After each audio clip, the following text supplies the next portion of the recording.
En esta mañana queremos continuar estudiando la estructura de Apocalipsis y creo que vamos a dedicar la mayor parte de la mañana a esto, de nuestro periodo, porque todavía tenemos mucho que decir de la estructura de Apocalipsis. Y luego entonces, esta noche vamos a empezar, Dios mediante, a hablar de ciertos principios de interpretación que necesitamos tomar en cuenta al interpretar las profecías. Y voy a analizar por lo menos 7 principios y me siento medio frustrado porque este es otro seminario, pero necesitamos de todas maneras estudiar los principios para entender este seminario que les estoy dando. Este es el material que tengo que presentar en 1 hora esta noche. Material sobre los principios de interpretación profética. Pero lo que voy a hacer es, tal vez nada más mencionar cada principio, leer un versículo bíblico, explicarlo y luego seguir al siguiente principio. Hay un principio aquí de que el Israel de Dios hoy es la iglesia. Y nada más para ese principio dedico 5 horas en el seminario sobre cómo interpretar las profecías. Así que va a ser un poco difícil, va a ser abuelo de pájaro, pero si ustedes entienden cuáles son los principios, aunque no tengan toda la evidencia y todos los detalles, por lo menos van a saber cómo estoy yo interpretando las profecías. ¿A base de qué? ¿A base de qué principios? Ahora, en esta mañana queremos terminar de estudiar la estructura del libro de Apocalipsis. Y vamos a repasar un poquito. Apocalipsis 12 comienza con la gran controversia, ¿dónde? En el cielo. Luego relata la gran controversia como se realizó contra la iglesia en el Antiguo Testamento, la mujer que quería que estaba a punto de parir y gemía para que viniera el Mesías. Esa es la experiencia de todos los que vivieron en el Antiguo Testamento. Gimieron y lloraron y suspiraron por un libertador. Y finalmente, ¿qué pasó? Nació Jesús, ¿verdad? ¿Y Jesús nació bajo cuál imperio? El imperio del dragón. El mismo dragón de Daniel 7, fíjense. Y el dragón de Daniel 7 tenía 10 cuernos, y este dragón también tiene 10 cuernos. Lo único es que tiene 7 cabezas. Y no sé si alcanzaremos a explicar por qué tiene 7 cabezas, pero tal vez llegaremos a eso si tenemos tiempo. Luego entonces, Apocalipsis 12 relata qué etapa. Cuando se le escapa el hijo varón, el libertador, cuando se le escapa al dragón, entonces ya el dragón no puede tocar a Jesús porque ascendió al cielo. Dice que fue arrebatado a Dios y a su trono, ya no lo puede tocar. Entonces él dice, bueno, si no pude maltratar a Jesús, ¿voy a maltratar a quién? Voy a maltratar a su iglesia. Y entonces, maltratando a su iglesia, voy a hacer sufrir a Jesús. Fíjense, ¿cómo les parece? ¿Ustedes creen que Jesús sufre durante la Edad Media? Claro que sí. Le están dando cachetadas a la esposa, a la iglesia, a la esposa de Jesús. Y luego entonces, después de los 1260 años, ¿quién viene a ayudar a la mujer? Los Estados Unidos. Especialmente cuando cae la bestia, se levantan los gobiernos democráticos que mantienen la herida mortal en vigencia. Ahora déjenme decirles algo, nada más les voy a lanzar una idea. Y ustedes van a tener que estudiar todos los detalles, aunque en los temas, empezando mañana en la mañana, vamos a estudiar un poco la estructura. Pero ustedes deben estudiar también la estructura del libro Conflicto de los Siglos. ¿Cuál es el primer libro de la serie del conflicto de la hermana White? ¿Cómo se llama el primer libro de la serie del conflicto? Patriarcas y Profetas. ¿Cuál es el primer capítulo de Patriarcas y Profetas? El origen del mal y el dolor. Interesante. ¿Y cuál es el último capítulo del conflicto de los siglos? La victoria final del remanente después de 2000 años. Ahora fíjense lo que les voy a decir. Les voy a dar una indicación.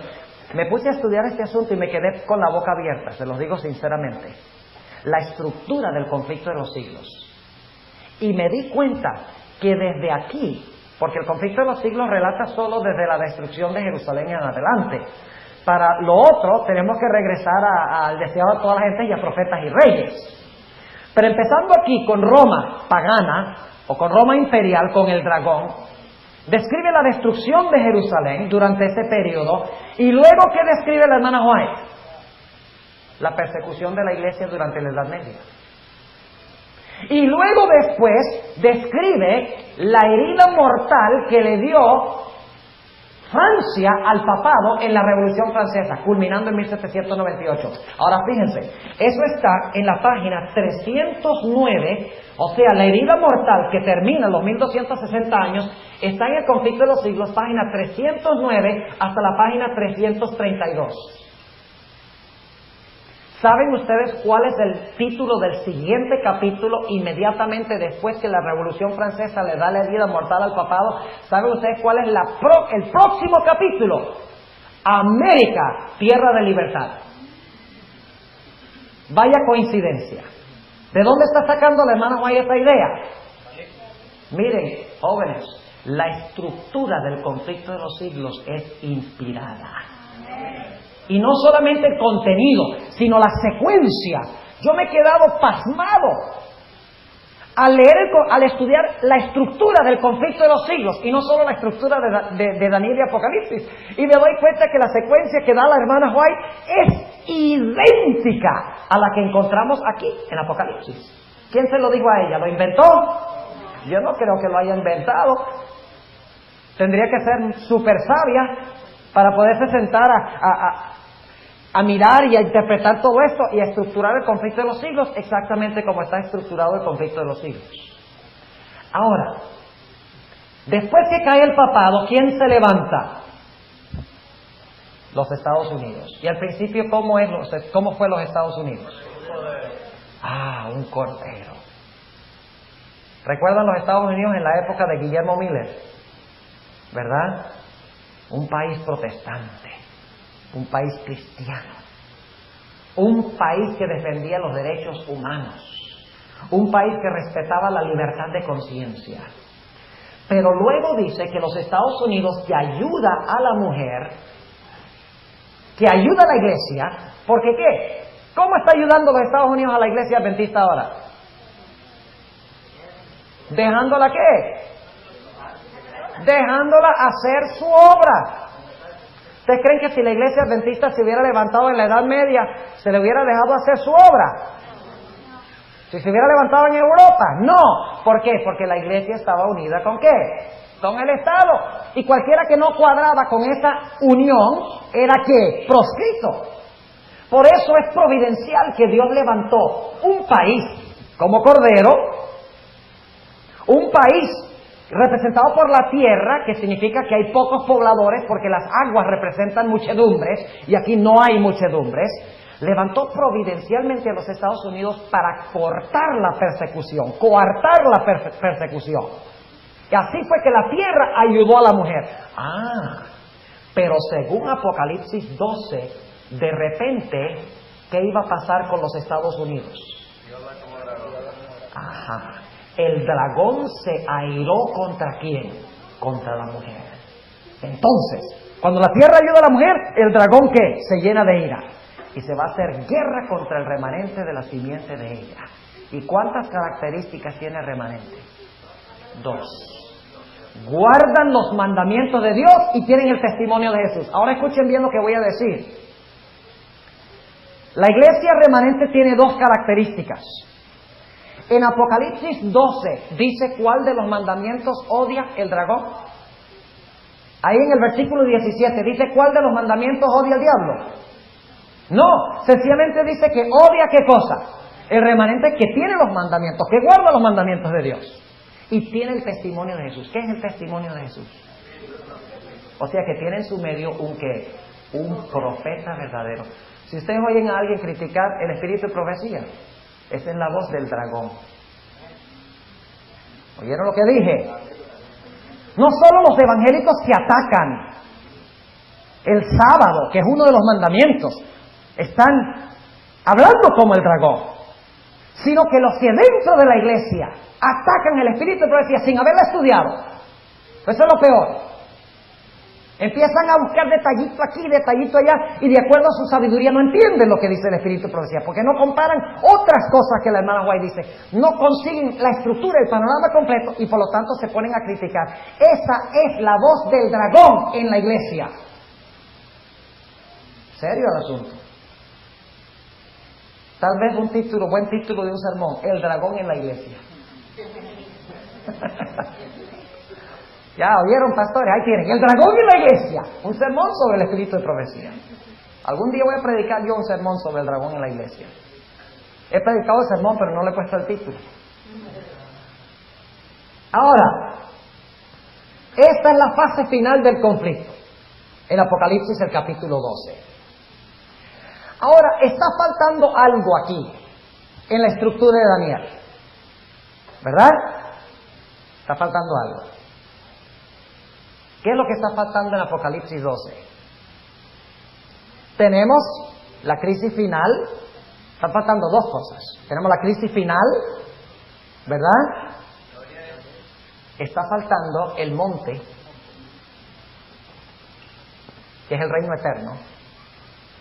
¿Y qué más está faltando? Está faltando el juicio. ¿Correcto? Aunque técnicamente el juicio está faltando, pero se insinúa de que cuando se levanten en la tierra para proclamar el mensaje, y Guillermo Miller, etcétera, se va a proclamar el juicio, pero no lo dice directamente. Está faltando el juicio y la venida de Cristo. ¿Por qué? Es que tenemos que estudiar lo que sigue. Fíjense, ahora vamos rápidamente a Apocalipsis 13. En Apocalipsis 13 se menciona algo sobre la batalla en el cielo. Nada. Se menciona en Apocalipsis el capítulo 13, el león, el oso y el leopardo. Sí. Y luego se menciona ¿qué cosa? Fíjense, Juan vive en el tiempo ¿de quién? Juan vive en el tiempo del dragón. Y mira hacia qué. Fíjense, Daniel está aquí, viviendo aquí. Y por lo tanto él dice, león, oso, leopardo, dragón. Pero Juan está viviendo en el tiempo del dragón. Así que él dice, leopardo, oso, león. Interesante. Así que tenemos el dragón, la cuarta bestia. ¿Qué poder es la cuarta bestia? Roma imperial. ¿Jesús murió durante el tiempo de Roma imperial? Pero el dragón le da su autoridad ¿a quién? ¿Y cuánto tiempo gobierna la bestia según Apocalipsis 13? 1260 años. ¿Es lo mismo que el cuerno pequeño en Daniel 7? Sí. ¿Es lo mismo que el barro en Daniel 2? ¿Es lo mismo que el rey del norte en Daniel 11? Claro que sí. Y luego entonces, ¿qué sucede? Aquí dice que la tierra ayudó a la mujer, pero aquí especifica más. Dice que se levanta una bestia, ¿de dónde? De la tierra. Y tiene cuernos como de qué. Al principio es un cordero. Y déjenme decirles algo. No dice que tiene cuernos de oveja, sino de cordero. Muy significativo. Porque una oveja está bien crecida, mientras que un cordero es una oveja que joven, recién empezando a crecer. ¿Es esto cierto de los Estados Unidos en 1798? Otra característica de que esto está hablando de los Estados Unidos. Así que al principio, según Apocalipsis 13, esta bestia habla como cordero. Pero de repente, al igual que en Apocalipsis 12, empieza a hablar ahora como un ¿qué? Como un dragón. ¿Y cómo habla como un dragón? Coloca una imagen ¿de quién? Ahora déjenme preguntarles algo. Si pone una imagen de la bestia, la imagen de la bestia tiene que resucitar, ¿sí o no? ¿O qué creen ustedes? ¿Que va a poner una imagen de una bestia muerta? No. Si pone una imagen de la bestia es porque la bestia ¿qué? Resucitó. ¿Y cómo resucitó? ¿Ayudada por quién?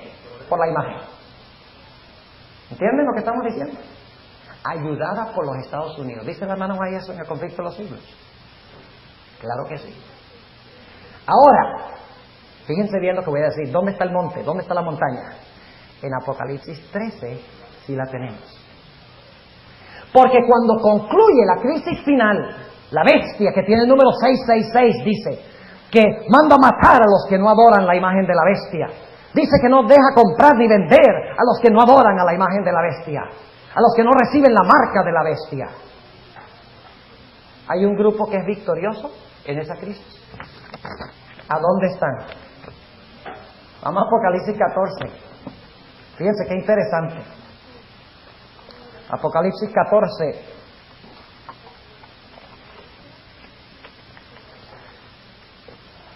Y lamentablemente los que dividieron los capítulos, a veces dividieron los capítulos donde no era. Ustedes saben que la división de los capítulos no es inspirada.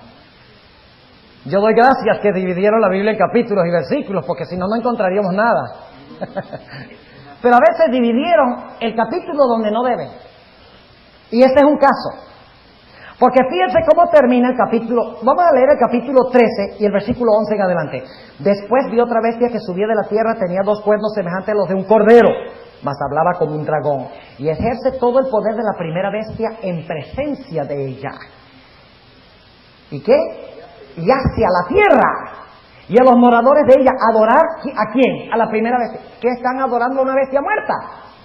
No, dice que recibió la herida de muerte y ¿qué? Vivió 3 veces, dice aquí en Apocalipsis 13 eso. Y luego dice, la primera bestia cuya llaga de muerte fue ¿qué? Curada. ¿Quién ayuda a curar la herida? El mismo país que le dio la herida. Interesante.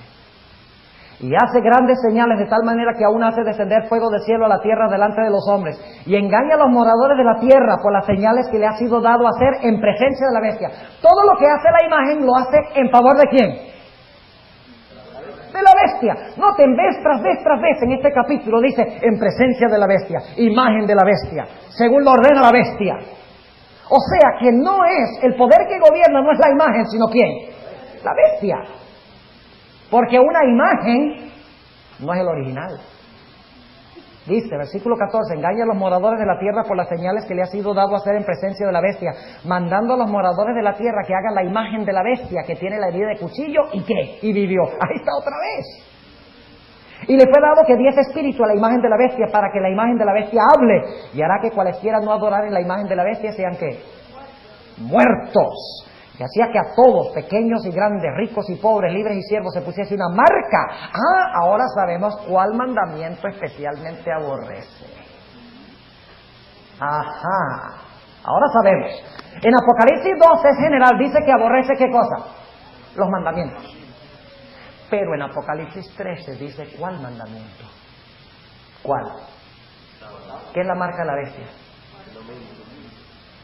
Mejor preguntemos, ¿qué es el sello de Dios? ¿Dónde está el sello de Dios? ¿Dónde está en el cuerpo humano? ¿Dónde se pone el sello de Dios? En la frente. ¿Dónde se pone la marca de la bestia? ¿En la frente o dónde? En la mano. Ahora, si el sello de Dios es el sábado y se pone en la frente, ¿qué debe ser la marca de la bestia que se pone en la frente? Otro día, contrario al sábado. ¿Y cuál día es ese? El domingo. ¿Cuál mandamiento odia especialmente el diablo según Apocalipsis 13? El sábado. Ahí ya especifica, ¿verdad? Amplía. Y luego dice en el versículo 16, y hacía que todos, a los pequeños y grandes, ricos y pobres, libres y siervos, se pusiese una marca en su mano derecha o en sus frentes. ¿Saben ustedes? Ustedes saben por qué, o en la frente o en la mano, ¿verdad? ¿Por qué el sello de Dios va solo en la frente mientras que la marca de la bestia va en la frente o va en la mano? Ustedes saben, ¿verdad? ¿Saben? ¿Quieren que les diga rapidito? ¿Qué está detrás de la frente? La mente. ¿Qué significa? Que Dios cautiva nuestra ¿qué? Nuestra mente. Tiene, no el televisor. No, Dios tiene nuestra mente. Posee nuestra mente. Y el que tiene la mente tiene todo el ser. El que domina su mente lo domina usted. Y por eso la batalla de Satanás es por la mente. A través de la música, a través de las novelas, a través del sexo y la violencia. Satanás se posee de la mente porque él sabe que si se posee de la mente puede manejar el cuerpo como él quiera. Por eso es que debemos cuidar nuestra ¿qué? Debemos cuidar la mente, porque el que controla la mente nos controla todo. Y si ustedes no creen eso, un hipnotista puede controlar la mente de una persona y mandarla a matar a otra persona. Porque al controlar su mente, ¿qué controla? Sus manos, sus piernas, su boca, todo. El que controla la mente, controla el ser. Y por eso la batalla de Satanás con la música rock, con la televisión, el sexo y la violencia y todo eso, está tratando, jóvenes, de agarrar su mente y poseer su mente. Y si tiene su mente, él sabe que puede hacer que su cuerpo haga cualquier cosa que él quiera. Porque si ustedes ven sexo, van a ser más propensos a cometer actos sexuales indebidos. Si ustedes ven violencia, eso entra a su mente y va a hacer que ustedes sean más violentos, que pierdan más el control propio. Si ustedes oyen música rock, va a rebajar la moral y va a causar que actúen de una forma equivocada. Así que el poseer la mente significa poseer ¿qué? Todo el ser. Ahora, ¿qué representa la mano? Con la mano trabajamos, ¿verdad? Obramos o trabajamos. Ahora fíjense, tal vez no debería haberme detenido aquí porque tenemos que terminar la estructura de Apocalipsis hoy, definitivamente, aunque tenga que andar rapidito. Pero tenemos que hacerlo porque no podemos entender Daniel 11 sin entender la estructura. Si el sello en la mente significa poseer, el sello en la frente significa poseer la mente, entonces el sello en la mano significaría permiso ¿para qué? Para obrar o para trabajar.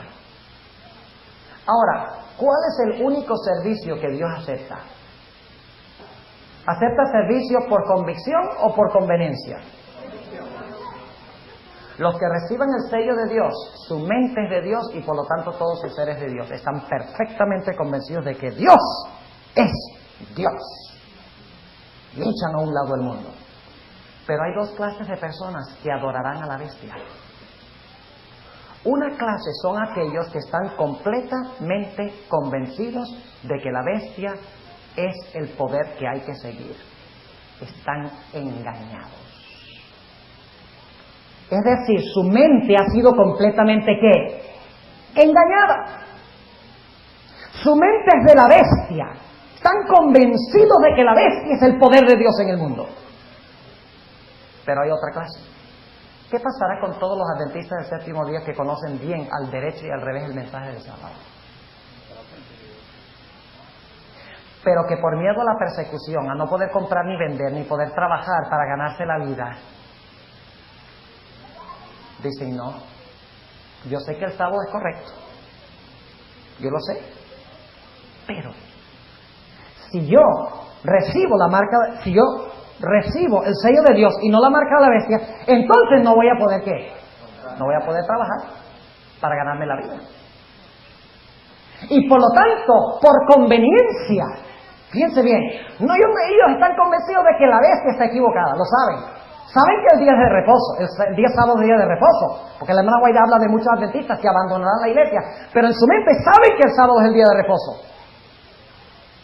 Pero por temor a no poder trabajar y ganarse la vida, van a recibir la marca en la mano. ¿Saben que estas dos clases de pecados se ilustran con el pecado de Adán y Eva? ¿Por qué pecó Eva? Porque fue engañada. ¿Sí o no? ¿Estaba convencida de que la serpiente le estaba diciendo la verdad? ¿La serpiente cautivó su mente, sí o no? ¿Y creía ella que realmente podía llegar a ser como Dios? Claro que sí. ¿Pecó cómo? Engañada. Le entregó su mente bajo el dominio de Satanás. ¿Pero cómo pecó Adán? Por conveniencia. ¿Sabía Adán que Eva había cometido un grave error?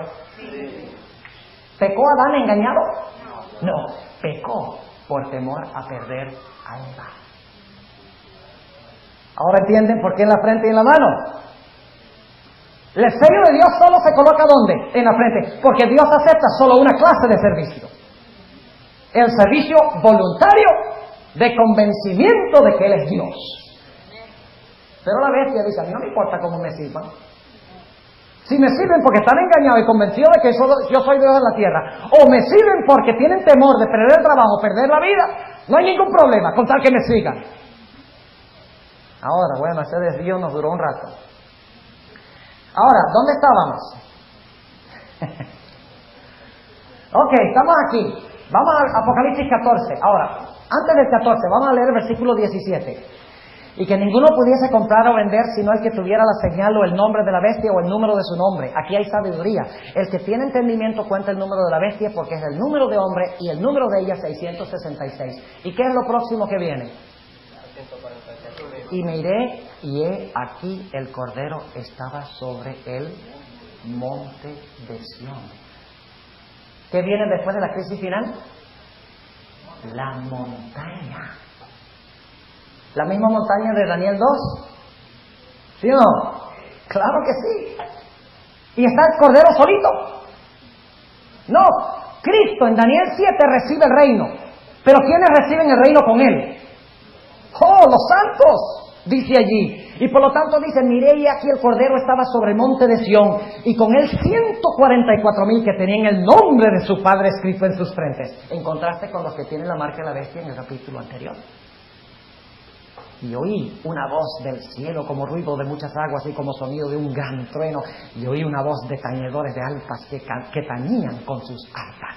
Y luego habla de quiénes, de los 144,000 que están sobre el monte de Sión con Jesús en el reino. ¿Ven? Así que después de Apocalipsis 13, ¿tenemos la montaña, sí o no? Claro que sí. ¿El reino de Cristo con sus redimidos? Sí. Pero ¿qué queda faltando todavía? Ya tenemos la montaña. Al final, el reino eterno después de la crisis final. ¿Pero qué queda faltando? El juicio. ¿Dónde creen ustedes que está ese juicio? Interesante, ¿no? Noten, vamos a leer Apocalipsis 14. Apocalipsis 14, después de hablar de este grupo que está en el cielo, la montaña, el monte de Sión, el reino de Cristo, con sus redimidos, entonces va a regresar. Ahora escuchen bien, porque Apocalipsis hace esto. El capítulo 12 presenta toda la gran controversia de comienzo a fin. Pero hay ciertas cosas que no ha logrado detallar en el capítulo 12. Por lo tanto, él regresa otra vez en el capítulo 13, ¿y qué? Dice, ahora les voy a explicar más. Y ahora explica un poco más el periodo del Antiguo Testamento. Y lo conecta con Daniel. Y luego entonces habla un poco más del periodo del dragón. Y luego habla un poquito más de los 1260 años, el dominio de la bestia. Y habla más sobre el origen de los Estados Unidos y qué clase de país iba a ser, un país cristiano. Y luego entonces habla en la última parte del capítulo 13 en cuanto a la persecución final contra el pueblo de Dios, y luego presenta el pueblo de Dios victorioso sobre el monte de Sión con Cristo. ¿Hay detalles en el 13 que no estaban en el 12? Claro que sí. ¿Pero qué hace el capítulo 13? Repite lo que está en el 12 en más detalle. ¿Vimos eso en Daniel, sí o no? ¿Qué hace Daniel 7 en relación con Daniel 2? Repite. ¿Qué hace Daniel 8 en relación con Daniel 2 y Daniel 7? Repite. ¿Y qué hace Daniel 11 en relación con Daniel 8, Daniel 7 y Daniel 2? Repite más. O sea que en Apocalipsis, escuchen bien, no podemos leer Apocalipsis 12 hasta el 22 y pensar que todo es ¿qué? Secuencial. No. Porque si ustedes leen Daniel así, van a tener problemas. Si ustedes creen que empezando con Daniel 1.1, ustedes van a leer en secuencia ordenada los eventos hasta el fin del mundo, van a caer en muchos errores. Pero si reconocen de que en Daniel, lo que está en un capítulo se repite en más detalle en el próximo, en más detalle en el próximo, y más detalle en el próximo, entonces tiene sentido. ¿Entienden lo que estamos diciendo? Ahora, ¿qué hace el capítulo 14? El capítulo 12 y 13 no mencionaron ¿qué cosa? El juicio. Y por lo tanto el capítulo 14 ahora va a decir, es necesario que hablemos del juicio. El juicio que se realizó antes de qué cosa? De que Cristo viniera. Y noten el versículo 6. Vi otro ángel volar por en medio del cielo que tenía el evangelio eterno para predicarlo a los que moran en la tierra y a toda nación y tribu y lengua y pueblo, diciendo en alta voz: temed a Dios y dadle honra, porque la hora de su juicio ha llegado. Y adorad a aquel que hizo el cielo, la tierra, el mar y la fuente de las aguas. ¿Por qué creen ustedes que el mensaje del primer ángel llama a adorar al Creador? Porque en el capítulo anterior dice claramente que la bestia iba a mandar a adorar ¿a quién? A la bestia, y a recibir ¿cuál día de la semana? El domingo. Así que en el mensaje, ahora regresa, yo no sé si ustedes están viendo aquí, regresa a este periodo, cuando predicaron los mileritas, el mensaje del primer ángel, el mensaje del sábado, llamando a la gente a salir de Babilonia, llamando a la gente a que no recibieran la marca de la bestia, ni adoraran la imagen de la bestia. Ahora se va a describir qué mensajes recibieron aquellos que permanecieron firmes en la guerra final. ¿Entienden? Y ahora fíjense. Temed a Dios y darle honra, porque la hora de su juicio es venida. Y adorar a aquel que ha hecho el cielo y la tierra, el mar y las fuentes de las aguas. ¿Qué Dios es ese? El Creador. ¿Y cuál es la señal del Creador?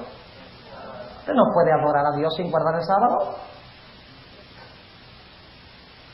Ahora algunos lo adoran ignorantemente y puede ser que Dios acepte su adoración. Pero, ¿por qué adoramos a Dios? ¿Por qué yo adoro a Dios? Porque Él me hizo. ¿Y qué señal me ha dado de que Él me hizo? El sábado. Entonces el mensaje del primer ángel dice: la hora de su juicio llegó. Adórale a Él, el Creador. Guarda su santo día. Témelo. Dale gloria. Porque la hora de su juicio llegó. Ahora tenemos el panorama completo, ¿sí o no? ¿Está completo el panorama? Claro. Porque aquí tenemos todo el bosquejo. Aquí se añade que llegaron ¿a dónde? Al monte de Sión. Y luego se describe en el capítulo 14 de que se dio el mensaje del juicio. ¿Y qué hizo el mensaje del juicio? ¿Separó a quiénes? A los que adoran a Dios de los que no adoran a Dios. ¿Y qué pasa cuando termina el mensaje del tercer ángel? Ahora fíjense bien, muy importante lo que vamos a hablar ahora. Aquí se pregunta, algunos se preguntan, ¿cómo es que en Apocalipsis 14, 1 al 5, el remanente está en el cielo cuando todavía no se han dado los mensajes de los tres ángeles? Yo no sé si ustedes han pensado eso alguna vez. Porque en el 14, 1 al 5, el remanente está con Cristo en el cielo, en el monte de Sión. Pero luego en el versículo 6 empiezan los mensajes de los tres ángeles. ¿Cómo llegaron al cielo si todavía no se han dado los mensajes de los tres ángeles? La respuesta es sencilla. Los mensajes de los tres ángeles está regresando el profeta a describir algo que sucedió antes de que el pueblo llegara al cielo. ¿Entienden lo que estamos diciendo? O sea, ahora él va a explicar cómo los hijos de Dios llegaron a estar ¿dónde? En el monte de Sión. ¿Aceptaron qué? 3 mensajes. ¿Y qué pasó cuando terminaron los mensajes? Noten lo que dice el capítulo 14 y vamos a leer el versículo 14. ¿Cuál es el propósito de un juicio? ¿Cuál es el fin de un juicio? ¿Qué se hace en un juicio? Juzgar. ¿Qué es juzgar? Sí, descubrir la verdad, claro que sí. ¿Qué significa la palabra, otra palabra que parece juzgar? Discriminar. ¿Qué es discriminar? Hacer diferencia entre qué? Entre una clase y otra. Por eso hablamos de discriminación, los blancos contra los negros. Y viceversa. Discriminación. Juzgar, ¿ves? Los blancos juzgan a los negros juzgan a los blancos. ¿Entienden lo que estamos diciendo? Juzgar es separar a quienes, a los buenos de los malos. Eso es juzgar. Y eso es lo que hacen los mensajes de los tres ángeles. Los mensajes de los tres ángeles separan a quienes, a los buenos de los malos. ¿Cómo sabemos eso? Vamos al versículo 14. Y miré y he aquí una nube blanca. ¿Ustedes recuerdan que en Daniel 7 también hubo uno que se sentó sobre una nube blanca? He aquí una nube blanca y sobre la nube uno sentado semejante al Hijo del Hombre. Es idéntico a Daniel 7. ¿Sabe usted algo? Esto aquí no está describiendo la segunda venida de Jesús. Estos versículos no están describiendo la segunda venida de Jesús. Todo Apocalipsis 14 está hablando del juicio investigador. Porque los buenos se separan de los malos, ¿dónde? ¿Ya cuando Cristo llega o antes? Antes. El juicio se hace ¿dónde? En el cielo. Esto está describiendo técnicamente el juicio de separación de los buenos de los malos. Y vamos a ver la evidencia. Y miré y aquí una nube blanca y sobre la nube uno sentado semejante al Hijo del Hombre. idéntico que Daniel 7:13, que siempre hemos interpretado como el juicio investigador. Y dice que tenía en su cabeza una corona de oro y en su mano una hoz aguda. ¿Para qué es una hoz? Una hoz se usa para cosechar. O sea, para juzgar. Para separar el trigo de los buenos peces de los. Exactamente. Y otro ángel, versículo 15. ¿Quiénes son cosechados primero? Según la hermana White, ¿quiénes son cosechados primeros en el juicio investigador? ¿Los malos o los buenos? Los casos de quiénes son examinados primero. De los hijos de Dios. No, los hijos de Dios. Cristo ahora está examinando los casos de los justos. Porque Él tiene que decidir antes que venga a quiénes se va a llevar. Los impíos no tienen problemas porque esos son después del milenio. Esos se quedan aquí. Pero el propósito del juicio ahora es revelar al universo quiénes se pueden llevar allá cuando venga. ¿Entienden? Ahora, ¿cuál es juzga primero? Fíjense qué precisa es la hermana White en armonía con la Biblia. Versículo 15. Y otro ángel salió del templo clamando en alta voz al que estaba sentado sobre la nube. Mete tu hoz y ciega, porque la hora de cegarte es venida, porque la mies de la tierra está madura. Ahora escuchen lo que les voy a decir. En la Tierra Santa, ¿qué era lo que maduraba la cosecha? ¿Qué era lo que maduraba la siembra mejor? El sol, pero la lluvia tardía. ¿Qué es lo que ha caído cuando se va a hacer esta cosecha? ¿Qué ha caído ya? La lluvia tardía. ¿Cómo sabemos eso? Porque la mies está ¿qué? Madura. En Apocalipsis 14 tenemos la lluvia tardía. Muy importante. No se pierdan. Tal vez hay muchos conceptos aquí relacionados. Cuando lleguemos a Daniel 11, todo se va a juntar de una manera tremenda. Porque allí en Daniel 11 y 12 se junta todo lo que tenemos aquí. En orden de secuencia. Una cosa después de otra. Y la hermana White tiene el mismo orden que lo que tiene Daniel 11 y 12. Por eso vamos a estudiar Daniel 11 y 12, empezando mañana. Así que dice, mete tu hoz y ciega, porque la hora de cegarte es venida, porque la mies de la tierra está madura. ¿Qué representa la mies? ¿Los malos o los buenos? Los buenos. Y el que estaba sentado sobre la nube echó su hoz sobre la tierra, y la tierra fue que cegada. Ahora note, esos son los buenos. Versículo 15. Y salió otro ángel del templo que está en el cielo, teniendo también una hoz aguda. Y otro ángel salió del altar, el cual tenía poder sobre el fuego, y clamó con gran voz al que tenía la hoz aguda, diciendo, mete tu hoz aguda y vendimia los racimos de la tierra, porque están maduras sus uvas. ¿Cuántas cosechas hay? 2. ¿Quiénes son cosechados primero? ¿Quiénes son juzgados primero? Los hijos de Dios. ¿Quiénes son juzgados de segundo? ¿Cuántos grupos hay en el final de la gran controversia entre el bien y el mal? Los buenos que están con quién. Y los malos que están ¿dónde? Ahora yo pregunto, ¿dónde están los buenos? Aquí en Apocalipsis 14. Fíjense lo que sigue diciendo en el versículo 19. Y el ángel echó su hoz aguda en la tierra y vendimió la viña de la tierra y echó la uva en el grande lagar de la ira de Dios. ¿Las uvas representan los malos, sí o no? Sí. ¿Dónde son echadas las uvas? Acá. ¿Y dónde se encuentra el lagar? Geográficamente. ¿Los hijos de Dios están en el monte qué? En el monte de Sión. ¿Los impíos están dónde? ¿Adentro de Sión o afuera? Noten el versículo 20. Y el lagar fue hollado fuera de la ciudad. Recuerden eso, no lo olviden. ¿Dónde están las uvas? ¿Dentro o afuera? ¿Logran las uvas entrar a la ciudad? ¿Para qué están las uvas reunidas alrededor de la ciudad? Dilo. ¿Para atacar a quiénes? A los que están dentro de la ciudad. Óigame, qué tremendo. Correcto. Recuerden eso porque cuando lleguemos a Daniel 11, dice que el rey del norte colocará las tiendas de su palacio entre el mar Mediterráneo y el monte deseable, listo para dar el golpe mortal. ¿Dónde se encuentran los hijos de Dios? En la ciudad. ¿Dónde se encuentran los malos? Fuera de la ciudad. Y los malos tienen la intención de ¿qué? De matar a los que están adentro. Es lo mismo que tenemos en Apocalipsis 13, la última parte, ¿sí o no? Donde la bestia y su imagen proclaman un decreto ¿de qué?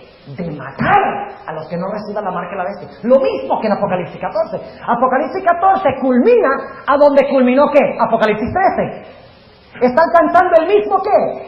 El mismo clímax. Solo que quiso describir el juicio de división primero entre buenos y malos. Y los malos que vienen contra la ciudad, contra los que están dentro de la ciudad. Y no crean ustedes que eso es a la ciudad de Jerusalén allá en Palestina. Porque hoy Jerusalén representa la iglesia. Y la iglesia es mundial, así que los impíos también deben ser ¿qué? Mundiales. Ese es un principio que estudiaremos esta noche.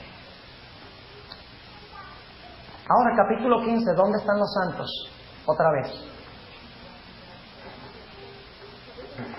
Capítulo 15, 2.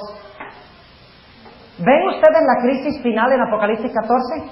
¿Sí o no? Cuando las uvas vienen y se congregan alrededor de la ciudad. ¿Qué pasa cuando se congregan alrededor de la ciudad? ¿Qué derrama Dios sobre ellos? Oh, dice que Dios derramó sobre ellos, ¿qué cosa? El grande lagar de ¿qué? De la ira de Dios. ¿Y qué es la ira de Dios en Apocalipsis? Las plagas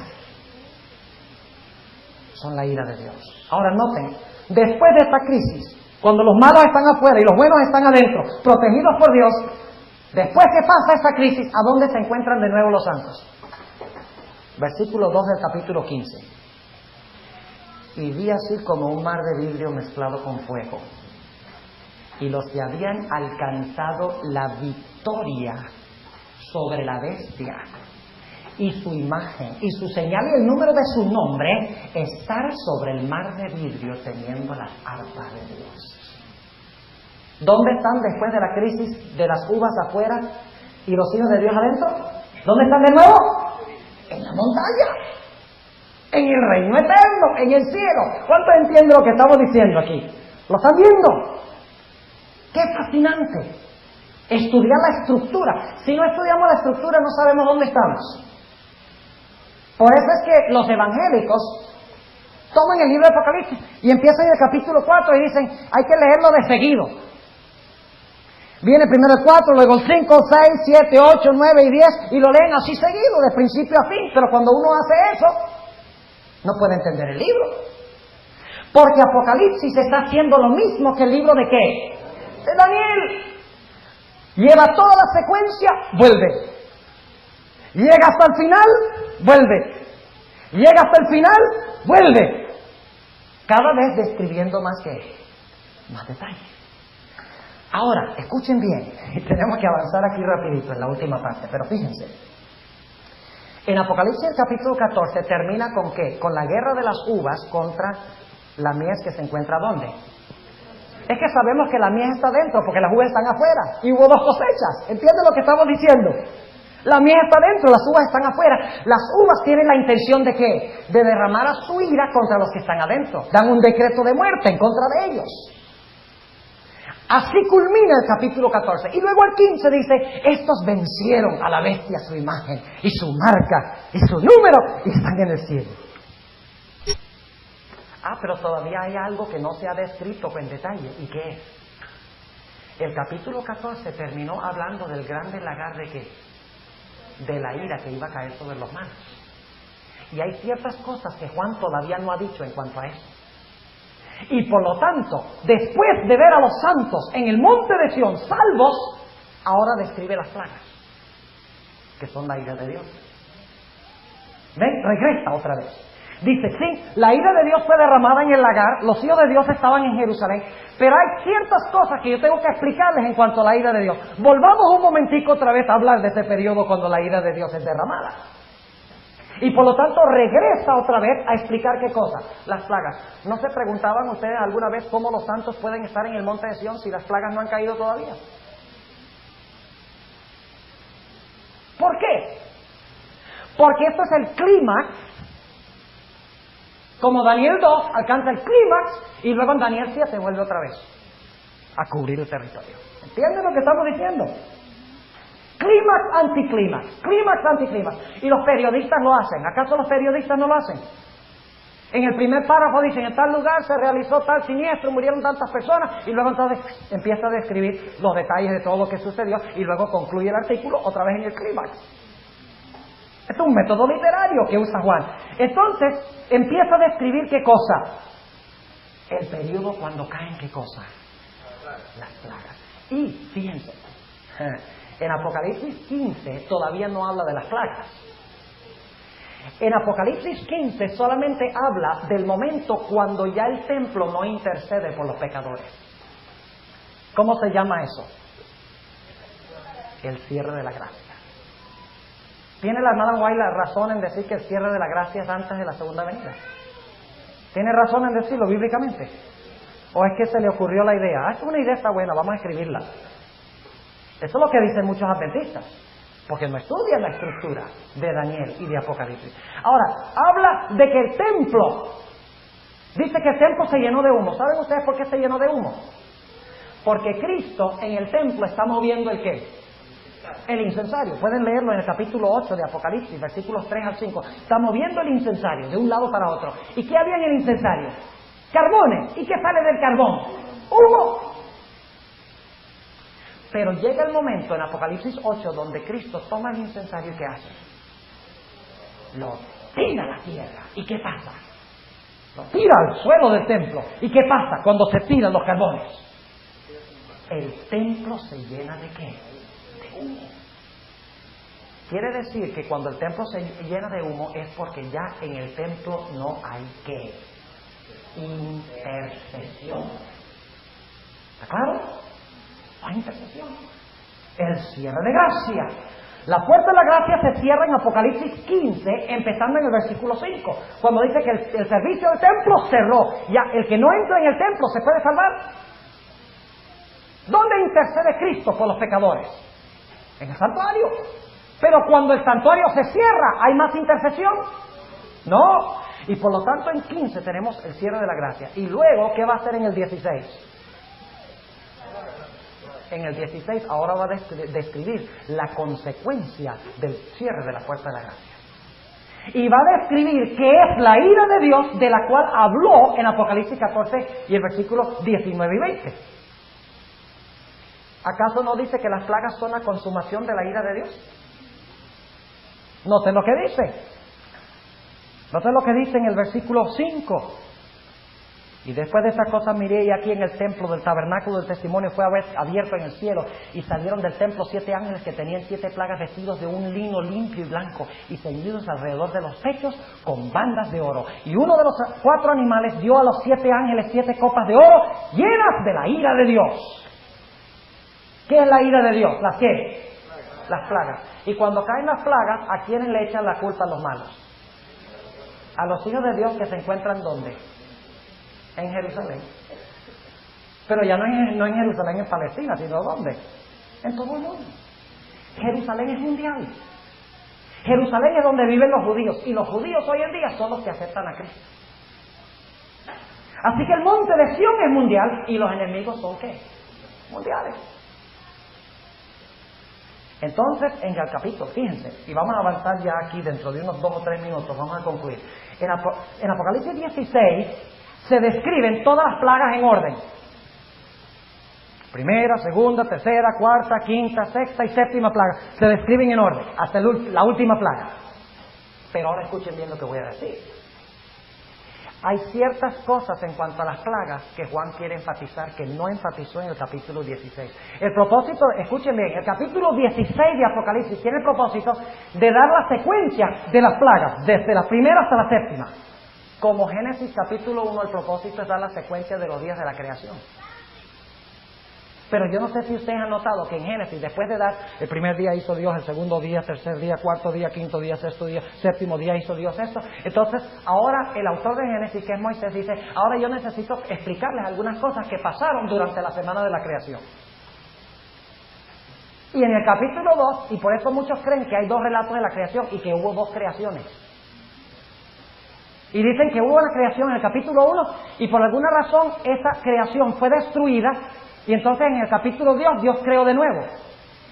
Pero lo que no entienden es que se está usando esta técnica hebrea de que en Génesis 1 se da toda la secuencia de los días de la creación y luego regresa para explicar cómo fue creado el hombre, cómo fue creada la mujer, que en el huerto había un árbol, que el hombre comió del árbol y pecó.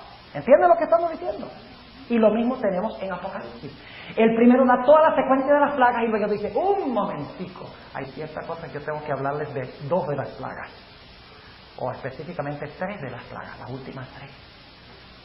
Y por lo tanto en el capítulo 17, y esto lo vamos a estudiar cuando hablemos de Daniel 11, acéptenlo por fe mientras tanto, en el capítulo 17, él ahora va a describir la 5ª, 6ª y 7ª plaga.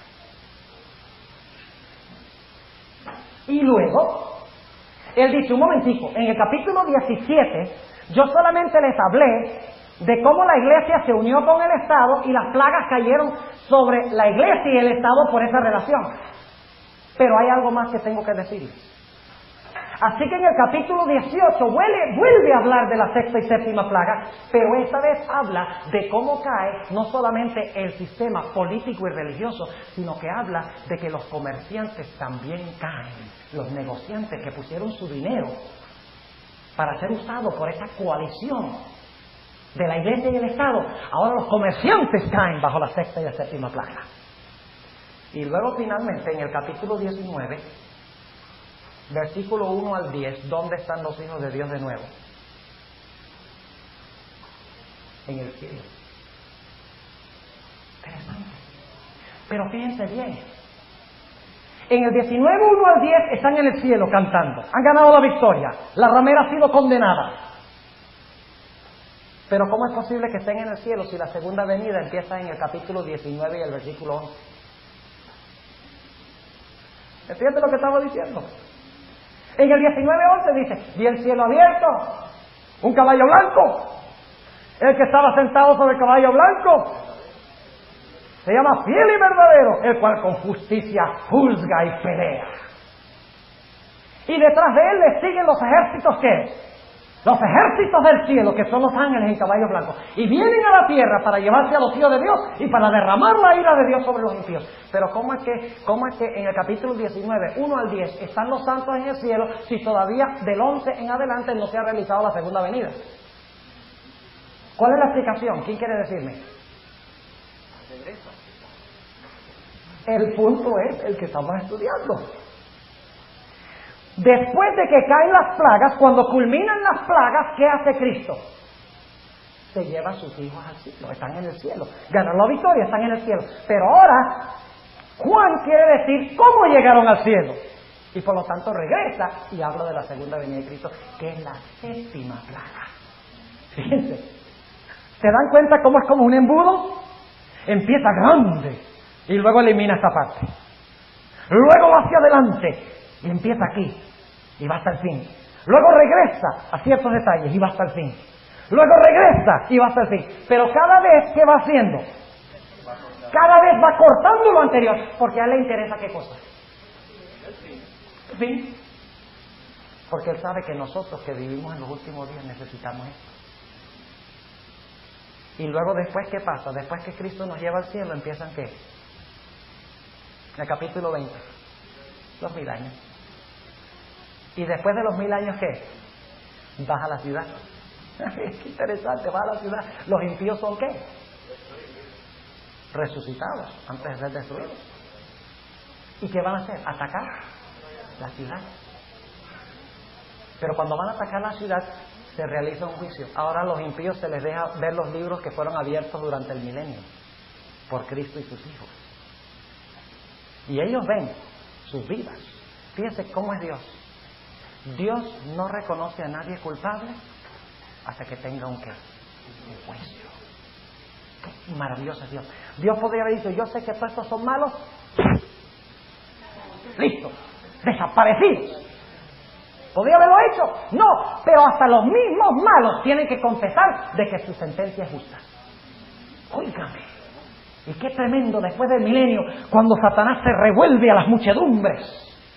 La cumbre de la gran controversia entre el bien y la final pérdida de Satanás. ¿Ustedes dónde quieren estar? ¿Adentro o afuera? Dejen de ver tanta televisión. Dejen de escuchar tanta música rock. No, dejen de escuchar música rock. No tanta. Y empiecen a estudiar ¿qué? Jóvenes, si ustedes quieren estar en la ciudad, ustedes tendrán que estudiar la Biblia y orar. Y crecer espiritualmente. O si no, van a estar fuera de la ciudad. Yo quiero estar adentro. Y yo quiero encontrarme con ustedes allá. Y allá que nos va a hablar de profecía es Cristo. Y ahí me toca sentarme a mí ahí con ustedes. A escuchar. Pero por lo menos yo quiero pedirle a Dios de que Dios me use como para que podamos llegar juntos allá. Y después del milenio, Dios abre los libros a todos los malos. Satanás revolviendo a los impíos para que ataquen la ciudad. Y de repente cuando ellos ven cada uno el registro de sus vidas, y eso está en Apocalipsis 20, 11 al 15, dicho sea de paso, no solo en la hermana White. Todo lo que dice la hermana White está en la Biblia. Mañana les voy a hablar de la secuencia que da la hermana White del conflicto de los siglos. Igualito que esto, idéntico, paso por paso. En la misma secuencia, el mismo orden cronológico, el conflicto de los siglos. Y le muestro los libros y ahora los impíos miran a Satanás y le dicen, tú lo que eres un engañador. Nosotros pensábamos que estábamos en lo correcto y los que estaban adentro estaban mal. Pero ahora hemos visto los registros de nuestra vida. Podríamos haber aceptado a Cristo, podríamos haber vencido el mal. Pero porque tú nos engañaste, estamos afuera y no adentro. ¿Y saben ustedes algo? La mayoría de los ministros que yo he oído dicen que los impíos son destruidos atacando la santa ciudad. Eso es falso. Lean Ezequiel 28, 2 al 10. ¿De qué habla Ezequiel 28? De Satanás. La sierva de Dios dice, respaldada por Ezequiel 28, de que los impíos se lanzan contra Satanás y sus ángeles para destrozarlos. Contra la ciudad. Porque si estuvieran atacando la santa ciudad, significa que no están convencidos de la justicia de Dios. Ni están convencidos de que los santos merecen estar allí. Pero ahora se lanzan contra Satanás y sus ángeles, porque ellos los han engañado. Y dice la hermana White que en misericordia Dios causa que caiga fuego del cielo y los consuma antes de que puedan cumplir sus propósitos. Y luego los impíos son consumidos, Satanás y sus ángeles son consumidos por el fuego. ¿Sabe usted cuál es la mayor evidencia de que el fuego no arde para siempre? Porque entonces Dios no podría hacer una tierra nueva. Facilito. Tiene que apagarse el fuego para que Dios haga una tierra nueva, ¿sí o no? Si el fuego es eterno, ¿cómo puede hacer una tierra nueva? El fuego se apaga. Y luego Dios hace un cielo nuevo y una tierra nueva donde habita la justicia. ¿Quieren ustedes estar en la ciudad, jóvenes? A ver la mano de los que quieren estar ahí adentro, en la ciudad. Bueno, ¿qué vamos a hacer entonces? Ir a la concordancia. Muy bien. ¿Qué más? Reconocer el historicismo. Muy bien, eso es muy importante porque si no, no interpretamos correctamente las profecías. Pero por sobre todo, en vez de dedicar nuestro tiempo a la televisión, a la música indebida, a los placeres del mundo, dediquemos nuestro tiempo a estudiar la Biblia, a orar y a testificar por Jesús. Por eso estoy aquí esta semana. No solamente para alimentar sus mentes con conceptos proféticos, sino para que ustedes vean la necesidad de prepararse para lo que pronto viene.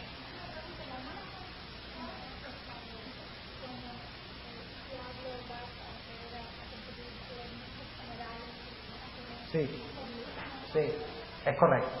Satanás logra engañar a los impíos hasta el momento cuando aparece la escena del juicio y se abren los libros. Y la hermana White dice ahí en el conflicto de los siglos que cuando se abren los libros y los impíos ven la justicia de su sentencia, ahí ya Satanás no los engaña más. Déjenme leerles esta cita aquí para concluir. De todas maneras, ustedes no se van a ir a bañar ahora porque está haciendo demasiado frío. Y acabamos de decir que el estudio de la Biblia es más importante que ¿qué? Que las otras cosas. Así que bueno, déjenme leerles esta cita nada más. No, yo quiero que tengan recreación. Y esta tarde voy a ir a patinar. porque quiero ver al pastor Torres caerse. Ok, vamos a leer aquí. A ver aquí si puedo conseguir esta cita. Se encuentra en el Conflicto de los Siglos, en el último capítulo.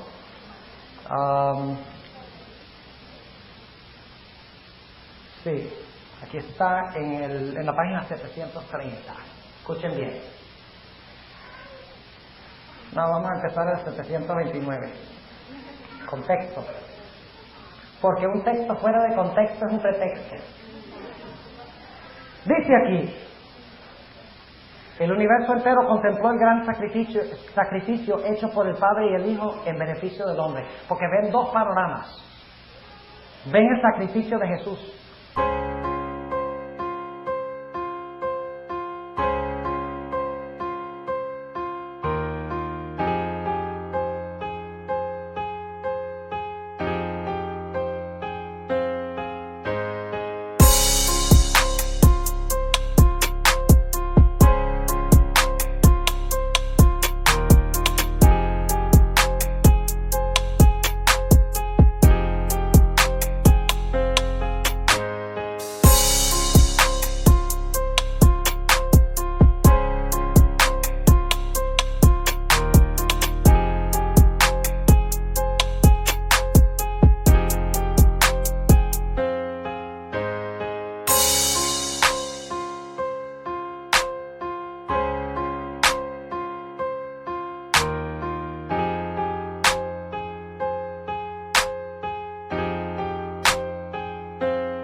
Y luego entonces ven el registro de sus vidas, lo que podrían haber tenido si hubieran aceptado ese sacrificio de Jesús. ¿Y de dónde sale? ¿De dónde saca el hermano ahí una idea tal? De Filipenses 2, donde dice que Cristo, siendo en forma de Dios, tomó forma de siervo, sufrió muerte de cruz. Por lo cual Dios lo ensalzó en lo sumo, para que en el nombre de Jesús se doble toda rodilla y toda lengua confiese que Jesucristo es el Señor, para la gloria de Dios el Padre.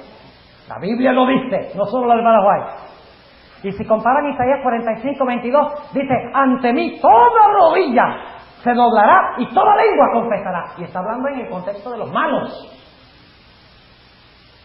Ok, sigue diciendo: ha llegado la hora en que Cristo ocupa el puesto al que tiene derecho y es exaltado sobre los principados y potestades y sobre todo nombre que se nombra, a fin de alcanzar el gozo que le fuera propuesto, el de llevar muchos hijos a la gloria. Sufrió la cruz y menospreció la vergüenza. Y por inconcebiblemente grandes que fuesen el dolor y el oprobio, mayores aún son la dicha y la gloria. Echa una mirada hacia los redimidos, transformados a su propia imagen, y cuyos corazones llevan el sello perfecto de lo divino, y cuyas caras reflejan la semejanza de su Rey. Contempla en ellos el resultado de las angustias de su alma, y está satisfecho. Luego, con voz que llega hasta las multitudes reunidas de los justos y de los impíos, exclama: contemplad el rescate de mi sangre, por esto sufrí, por estos morí, para que pudiesen permanecer en mi presencia a través de las edades eternas. Y de entre los revestidos con túnicas blancas en torno del trono asciende el canto de alabanza. Digno es el Cordero que ha sido inmolado de recibir el poder y la riqueza y la sabiduría y la fortaleza y la honra y la gloria y la bendición. Y ahora escuchen. A pesar de que Satanás se ha visto obligado a reconocer la justicia de Dios y a inclinarse ante la supremacía de Cristo, que Satanás se va a arrodillar, toda rodilla se doblará, toda lengua confesará. Y el diablo tiene lengua, una lengua más larga que yo no sé qué. Y hay muchos que son a la imagen del Padre, porque también tiene una lengua que parece una corbata. Sigue diciendo. A pesar de que Satanás se ha visto obligado a reconocer la justicia de Dios y a inclinarse ante la supremacía de Cristo, su carácter sigue siendo el mismo. El espíritu de rebelión, cual poderoso torrente, vuelve a estallar y lleno de frenesí determina no cejar en el gran conflicto. Ha llegado la hora de intentar un último y desesperado esfuerzo contra el Rey del Cielo. Se lanza en medio de sus súbditos y trata de inspirarlos con su propio furor y de moverlos a dar inmediata batalla. Pero entre todos los innumerables millones a quienes indujo engañosamente a la rebelión, no hay ahora ninguno que reconozca su supremacía. Su poder ha concluido. Los impíos están llenos del mismo odio contra Dios que el que inspira a Satanás. Pero ven que su caso es desesperado, que no pueden prevalecer contra Jehová. Se enardecen contra Satanás y contra los que fueron sus agentes para engañar. Y con furia demoníaca se vuelven contra ellos. Ahí está. Y luego adivinen qué versículo cita la hermana White para defender lo que dice. Ezequiel 28, 6 al 8 y 16 al 19. Déjenme darles un detallito al terminar que les ayude a estudiar el espíritu de profecía. Ezequiel 28, 6 al 8 y versículos 16 al 19. Déjenme darles una indicación de cómo estudiar el espíritu de profecía. Cuando ustedes lean los escritos de la hermana White, jóvenes y hermanos, asegúrense de mirar los versículos que usa la hermana White. Porque muchos dicen, ¿de dónde sacó la hermana White esta idea? ¡Qué descabellado! Y lo que pasa es que no leen que la hermana White tiene como 5 versículos para respaldar lo que está diciendo. Porque generalmente saltamos rapidito los versículos. Lean los versículos que usa la hermana White y van a encontrar la base bíblica para lo que ella dice. ¿Les quedó claro la estructura de Apocalipsis? ¿Es lo mismo que la estructura de Daniel? ¿El mismo principio, sí o no? Claro que sí. Ahora sí estamos listos para hablar de los principios de interpretación esta noche. Y Dios mediante, las últimas 7 sesiones, miércoles, jueves, viernes y sábado por la mañana, vamos a hablar de la profecía de Daniel 11. Estamos listos para hacerlo. Si hubiera empezado en Daniel 11, hubieran estado perdidos. Pero ahora no, porque ya saben exactamente dónde están ubicados. Oremos. Amante Padre Celestial, te damos gracias por habernos acompañado en esta mañana y en esta semana. Qué maravilloso es estudiar tu palabra. Qué maravilloso es ver cómo tú has obrado en el pasado. Y sabemos que porque has obrado en el pasado, vives en el presente y obrarás en favor de tu pueblo en el futuro.